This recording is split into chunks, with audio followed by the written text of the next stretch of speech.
지금 우리나라는 일본과는 가깝고도 먼 나라로서 굉장히 관계가 참 안 좋습니다. 그럼에도 불구하고 우리는 일본을 가리켜서 매뉴얼 사회다라고 이렇게 말합니다. 나름대로 구체적인 매뉴얼을 만들어 놓고 벗어나지 않도록 지키기를 좋아하는 일본인들이었습니다. 그래서 일본에 있었던 한 이야기를 들려주고자 합니다. 태풍과 자연재해가 잦은 그 일본에 큰 태풍이 불어 닥쳤습니다. 미리 예보가 나왔으니 공무원들이 나름대로 그 매뉴얼대로 그 체육관을 임시 대피소로 정하고 주민들을 그곳에 피난시키게 되었습니다. 매뉴얼에는 주소를 적어서 명단을 확보한 다음에 또한 대피소에 입소하게끔 되어 있기 때문에 그 공무원들은 그 매뉴얼대로 모든 사람들 한 사람 한 사람 주소를 확인하고 들여보냈습니다. 자, 그러던 중에 그 도시에서 노숙하는 두 사람이 그 대피소를 찾아왔습니다. 당연히 대피시켜야 되는데도 불구하고 그 공무원들은 주소를 물어보고 그래서 이곳 주소가 아니니 매뉴얼이 없다라고 하면서 그들을 들어갈 수 없다라고 이렇게 돌려보냈습니다. 그 후에 그 태풍이 그 도시를 완전히 덮어 지나가게 된 다음에 보니까 이 대피소에 들어가지 못했던 그 두 사람이 태풍에 그만 목숨을 잃고 말았습니다. 주소가 있어 집에 있는 사람들보다 오히려 주소가 없는 그런 노숙자들 더욱더 자격이 되지 않는다 할지라도 대피소로 피난시켜야 되는데 그들은 그 매뉴얼대로 보니까 자격이 없다라고 하여 쫓아보낸 그 공무원들의 그 경직된 그 생각, 그 매뉴얼에만 집착한 나머지 융통성을 발휘하지 못하는 일본 사회의 한 단면을 우리가 보게 됩니다. 자, 여러분, 그러면 우리 교회는 과연 어떠해야 될까 하는 것입니다. 또한 우리 하나님께서는 이 구원에 대하여 어떻게 하실까 하는 것입니다. 신약 성경에서 이 구원에 대하여 가장 알기 쉽게 말씀하신 곳은 바로 오늘 본문 누가복음 15장입니다. 오늘 본문 15장을 다 읽어야 되는데 우리가 10절까지만 읽었습니다. 어쨌든 누가복음 13장에서 17장까지는 예수님께서 베레아에서 사역하는 가운데 하신 말씀으로서 이 사역에는 바로 사건 중심이 아니라 말씀 중심, 바로 비유 중심의 사역을 감당했다라는 그런 특징이 있습니다. 누가복음에는 모두 23개의 비유가 나오는데 그 중에 무려 16개가 이곳에 담겨 있습니다. 그리고 또한 누가복음에는 20개의 그런 기적의 사건들이 등장하는데 여기에는 그중 4개밖에 등장하지 않습니다. 자, 그만큼 이것은 바로 이 비유가 중심되어 있다는 것을 우리가 볼 수 있습니다. 그 중에서 오늘 본문인 이 누가복음 15장에 보면 3가지의 비유가 보입니다. 즉 잃은 양 비유, 또한 잃은 드라크마 비유, 또한 잃은 아들 비유, 이 3가지 비유가 나타납니다. 이 3가지 비유는 나름대로 각각 다른 그런 배경을 갖고 있습니다. 그래서 내용은 서로 달라도 이 3가지 비유가 공통적인 주제를 가지고 있습니다. 오늘 이 3가지 비유에서 공통적으로 등장하는 그 하나님의 구원에 대하여 우리가 생각해 보고자 합니다. 먼저 오늘 말씀의 배경을 한번 살펴보면 2절을 보면 두 부류가 나옵니다. 먼저 모든 세리와 죄인들입니다. 이 사람들이 말씀을 들으러 예수님께 가까이 나왔습니다. 말씀을 들으러라는 이 표현에 우리는 주목해야 합니다. 전장인 14장 35절은 땅에도 거름에도 쓸데없이 내버리느니라. 들을 귀가 있는 자는 들을지어다 라고 이렇게 말씀합니다. 바로 전에 예수님께서는 이렇게 들을 귀가 있어야 한다라고 이렇게 말씀합니다. 세리와 죄인들은 바로 그러한 들을 귀가 있는 사람들이었습니다. 유대인들의 그 매뉴얼에 따지고 보면 하나님 앞에 나올 자격이 없는 그런 사람들이었습니다. 오히려 예수님은 이런 세리와 죄인들과 그런데 함께 하셨습니다. 그리고 세리와 죄인들도 그 말씀을 들으려고 귀 있는 자가 되어서 예수님께 나왔습니다. 그리고 보니까 가까이 나오니 라는 표현이 있습니다.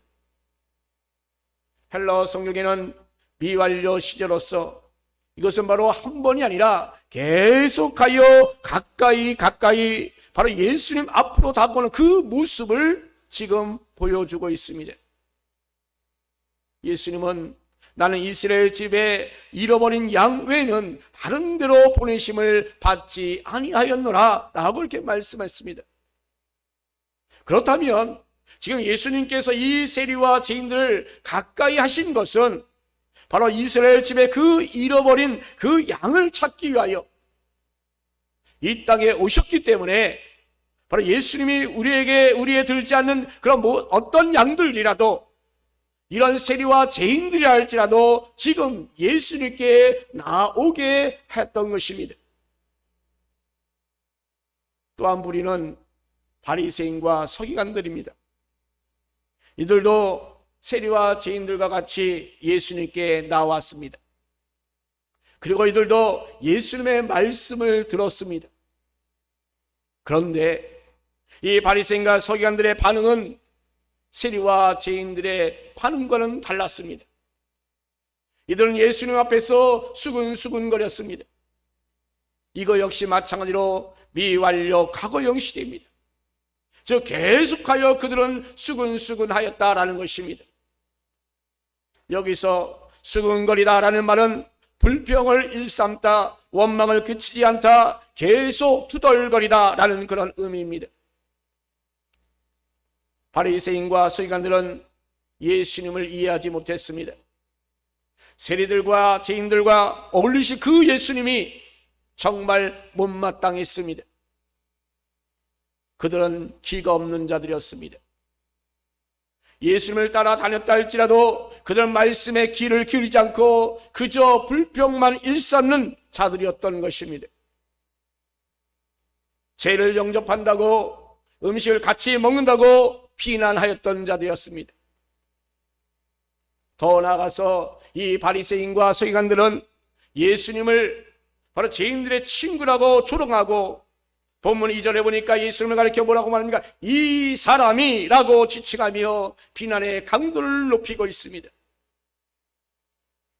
그렇게 잘못된 이 바리새인들과 서기관들에게 예수님께서는 그들을 깨닫게 하시고자 지금 이 누가복음 15장에서 세 가지의 비유를 계속 이어서 말씀하고 있습니다. 저 이스라엘을 권하시는 하나님의 마음이 어떠신가를 지금 설명하고 있는 것입니다. 한 가지 비유만 설명해도 되는데 똑같은 주제로 세 가지 비유를 계속하여 말씀하신 이유가 무엇이겠습니까? 그것은 바로 이런 것에 대한 하나님의 그 뜻과 마음을 그 유대인들의 간섭에 얽매여서 전혀 이해하지 못하는 그 바리새인과 서기관들을 깨닫게 하기 위함인 것을 우리 알아야 합니다. 자, 그러면 오늘 이 누가복음 15장에 나타난 이 세 가지 비유가 주는 그 은혜를 바로 우리 모두 귀 있는 자가 되어서 온전히 깨닫기를 간절히 바랍니다. 먼저 세 가지 비유에는 공통점이 있습니다. 즉 잃은 양과 잃은 드라크마 그리고 잃은 아들, 자 모두 다 잃어버렸다는 그런 공통점을 가지고 있습니다. 즉 모두 다 소중하다라는 그런 의미인 것입니다. 당시에는 가난해서 양을 치는 사람들은 자기의 소유의 양보다는 부자의 양을 대신 치는 그런 경우가 많이 있었습니다. 즉 말하자면 소장농 같은 그런 것이겠지요. 단 한 마리도 그래서는 잃어버릴 수가 없는 겁니다. 또한 자기 양을 친다 할지라도 당시에 양을 잃어버리지 않게끔 하기 위해서 사자나 늑대와 정말 목숨을 걸고 싸우기까지 한 것을 보게 되면 이 양이 얼마나 소중한가를 잘 알 수가 있을 것입니다.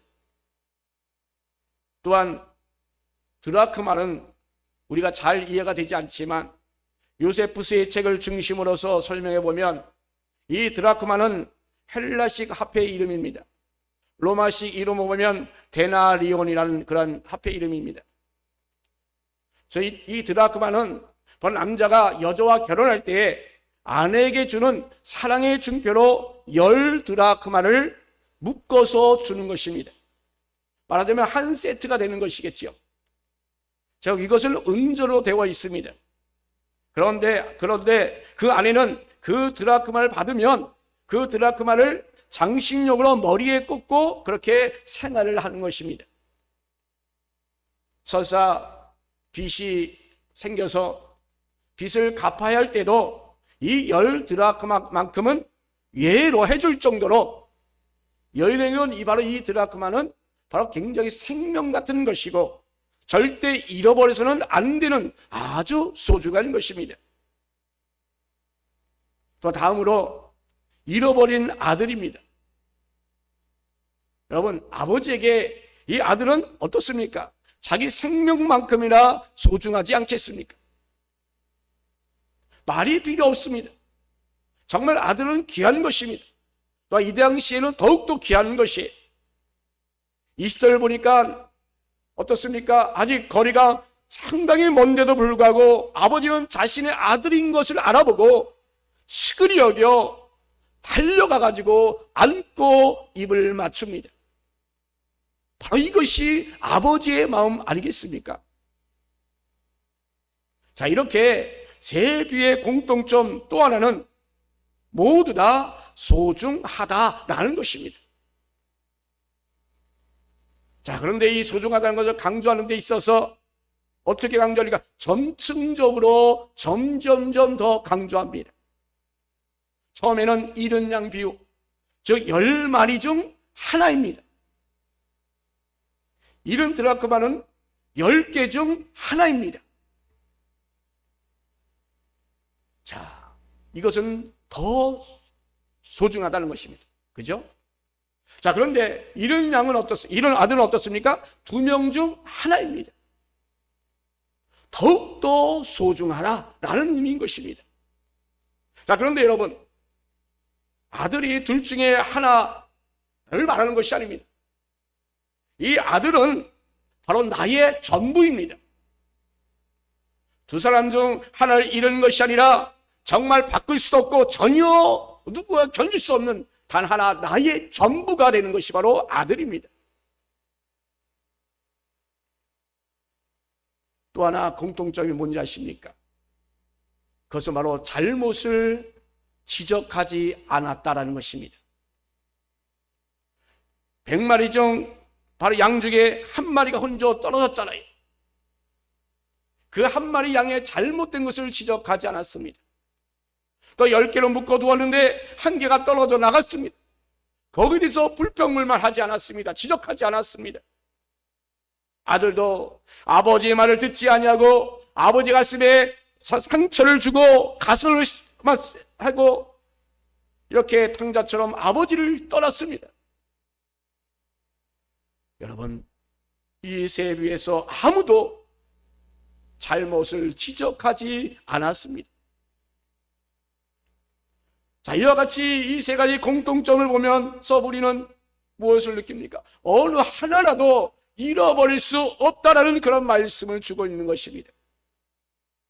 그러니까 바로 이 세리와 죄인들도 그만큼 귀하다라고 하는 말씀을 주고 있는 것입니다. 그렇기 때문에 이 세리도 죄인도 정말 잃어버릴 수 없다라는 그 예수님의 말씀이 나타나 있는 것입니다. 이사야서 53장 6절에 우리는 다 양 같아서 그릇 행하여 각기 제 길로 갔거늘 여호와께서는 우리 모두의 죄악을 그에게 담당시키셨도다. 여러분, 우리가 다 잃어버린 그 양 같은 존재들이었습니다. 예수님께서 그런데 우리를 구원하기 위하여 우리의 모든 죄를 다 짊어지시고 십자가에 달렸다는 이 사실 여러분 기억하시기 바랍니다. 지금 우리 예수님은 부활 후에 40일 동안 제자들을, 믿는 자들을 만나고 계십니다. 지금 이 자리도 우리와 함께하여 계십니다. 여러분, 오늘 이 세 가지 비유를 통하여 공통적으로 나타나는 그 하나님 아버지의 모습이 어떤 모습인가 다시 한번 깨닫기를 바랍니다. 먼저 우리가 공통적으로 나타나는 하나님 아버지는 찾으신다라는 사실입니다. 지금 이 순간도 믿는 자들을 찾으시고 계시는 우리 하나님이심을 깨닫기 바랍니다. 예수님은 4절에서 그 이런 것을 찾아내기까지 찾아다니지 아니하겠느냐라고 말씀합니다. 목자의 심정을 말씀합니다. 찾아내기까지 찾아다닌다는 이 말씀, 바로 찾고자 하는 그 의지, 절대 포기하지 않고 기어코 찾아내겠다는 그 결단의 말씀을 하고 있습니다. 예레미야 50장 6절, 내 백성은 잃어버린 양떼라고 말하면서 그들이 산에서 언덕으로 도다리며 쉴 곳을 잊었다라고 말씀하고 있습니다. 바로 이 말씀대로 우리는 모두 다 잃어버린 그런 양떼였습니다. 바로 그런 우리를 찾기 위하여 우리 예수님께서 바로 이 땅에 오셨습니다. 그리고 우리를 찾으셨습니다. 8절에도 하나를 잃으면 등불을 켜고 집을 쓸며 찾아내기까지 부지런히 찾지 아니하겠느냐라고 말하고 있습니다. 바로 여기서도 하나를 잃으면 결코 그 하나를 포기하지 않겠다는 그 여인의 마음을 우리가 보게 됩니다. 등불을 켜고 온 집안을 쓸면서 찾아내기까지 정말 부지런히 찾아낸 그 여인의 모습을 한번 여러분 연상되지 않습니까? 결코 포기하지 아니하고 기어코 찾아내겠다는 그 여인의 모습입니다. 그런데 20절은 절정입니다.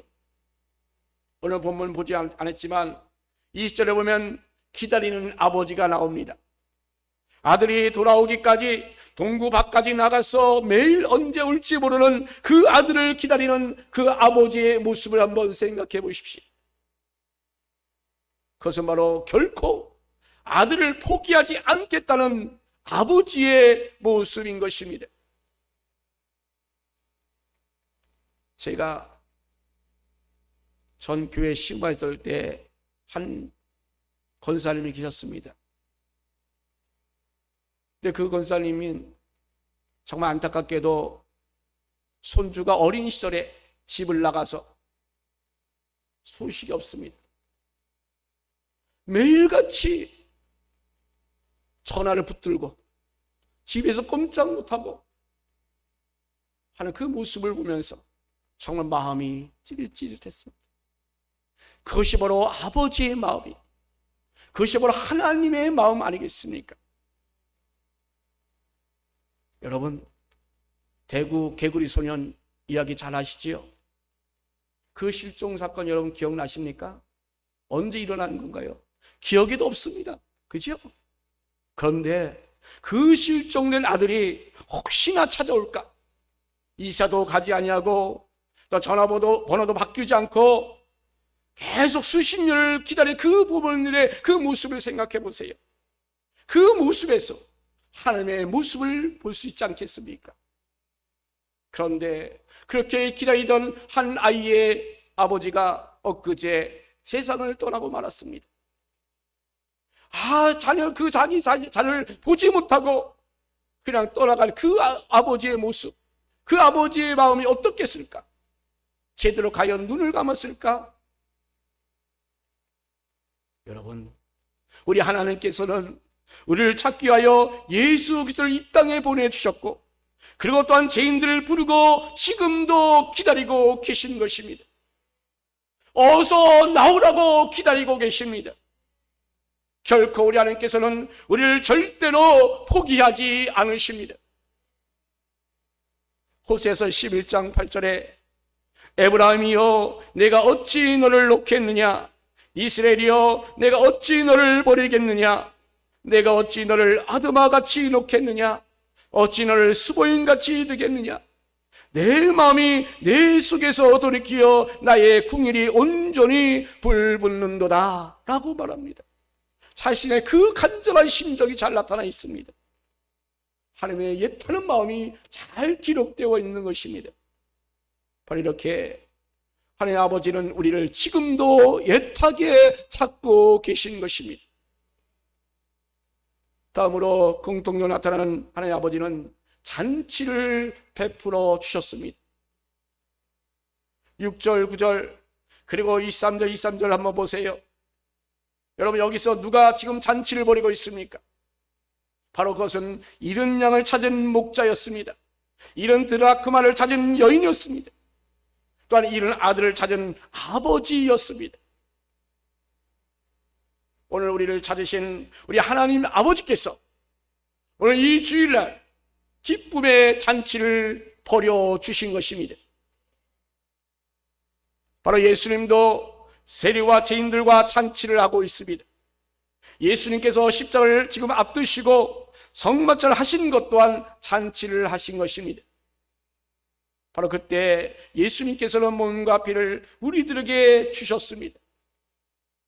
바로 여기서 잔치를 열어주셨다라고 하는 것은 바로 너는 내 자녀다, 너는 온전히 회복하게 될 내 자녀다 라고 그렇게 말씀하고 있는 것입니다.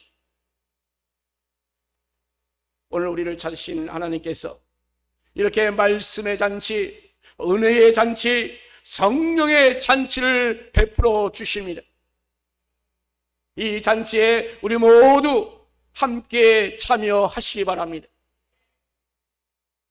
본문 1절 2절에 예수님께서 잔치를 베풀어 육신의 음식과 또 영의 양식을 우리에게 말씀을 통하여 주셨습니다. 바로 이에 세리와 죄인들과 함께 참여하였습니다. 그러나 이 바리새인과 서기관들은 그 잔치에 있었음에도 불구하고 참여하지 않은 그 안타까운 모습을 우리가 보게 됩니다. 사랑하는 성도 여러분, 이 자리에 여러분들 모두 함께 잔치에 함께 있습니다. 그러나 있는 것이 중요한 것이 아니라 함께 참여하는 것이 더욱더 귀하고 값진 것입니다. 이 모습이 큰아들의 모습과 유사한 것입니다. 이 바리새인과 세리들의 모습, 바리새인과 서기관들의 모습.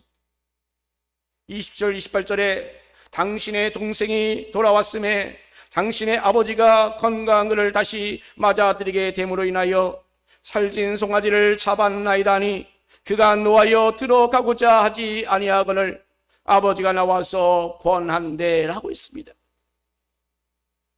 지금 아버지가 둘째가 돌아오자 너무나도 기쁜 나머지 살찐 송을 잡아서 잔치를 하였습니다. 자, 그런데 큰아들은 바로 이렇게 바리새인처럼 잔치를 참여하지 않았던 것입니다. 이와 같이 하나님 아버지는 바로 예수 그리스도의 그 십자가의 은혜로 바로 우리를 찾으신 후에 오늘도 지금 이 순간 이렇게 잔치를 베풀어 주시는 것입니다. 바로 오늘 드리는 이 예배가 바로 그 잔치에 온전히 참여하는 저와 여러분 되기를 바랍니다. 그리고 또한 공통적으로 나타나는 하나님의 아버지는 기뻐하셨다라는 사실입니다. 오늘 본문에 하나님께서 기뻐하시는 모습이 잘 나와 있습니다. 7절과 10절에서는 회개하는 것을 기뻐하신다라고 말합니다. 그리고 32절에서는 아들이 돌아온 것을 기뻐하셨습니다. 그것도 죽었다가 살아났으며 내가 잃었다가 얻었다라는 그 표현을 하면서 그만큼 엄청나게 기뻐했음을 보여주고 있습니다. 여러분, 우리 한 사람을 찾으신 하나님이십니다. 천하보다 귀하다고 하시면서 우리 한 영혼을 찾으시는 하나님이십니다. 그리고 그걸 찾으신 하나님께서 정말 기뻐하시는 그 말씀을 오늘 비유를 통하여 우리에게 주고 있습니다.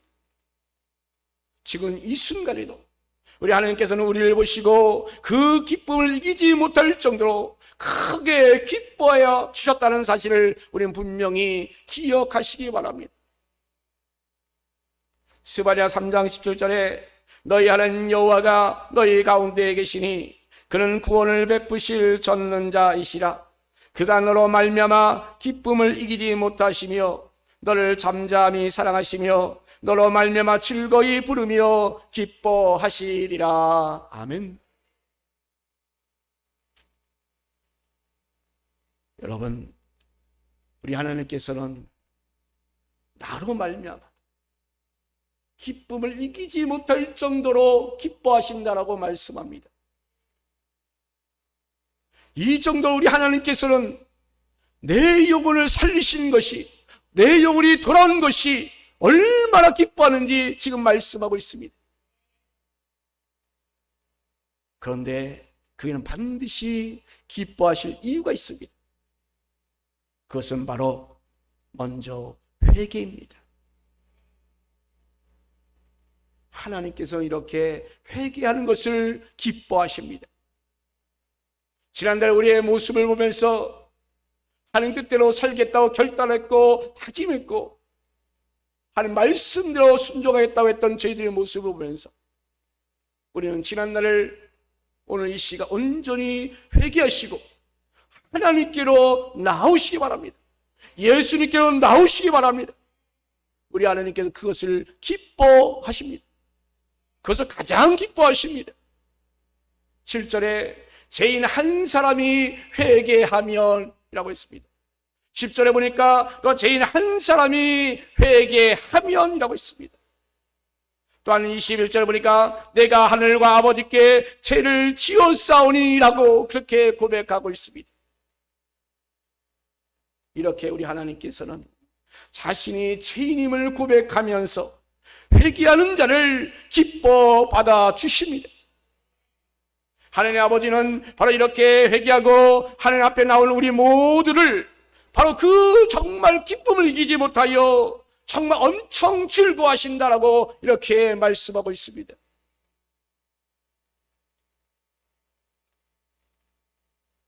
하나님께서는 이렇게 죄인된 우리를 찾으시려고 예수님을 이 땅에 보내주셨습니다. 그리고 오늘도 지금 예수 그리스도의 이름으로 우리를 찾고 계십니다. 정말 우리가 회개하고 주님 앞에 돌아온 우리들에게 잔치를 열어주시는 그 하나님께 온전히 우리의 심령을 여시기 바랍니다. 함께 참여하시기 바랍니다. 우리 하나님 앞에 온전히 죄인임을 고백하시고 온전히 주님 앞에 나올 때 우리 하나님께서 기쁨을 이기지 못하여 즐겁다라고 이렇게 계속하여 강조하고 있습니다. 사랑하는 성도 여러분, 오늘 말씀을 통하여 우리를 구원하시는 하나님 아버지의 그 마음을 우리가 제대로 알게 되었습니다. 이제 우리는 늘 하나님의 아버지의 그 사랑을 제대로 깨닫고 하나님 아버지를 절대 떠나지 않는 성도 여러분 되기를 간절히 바랍니다.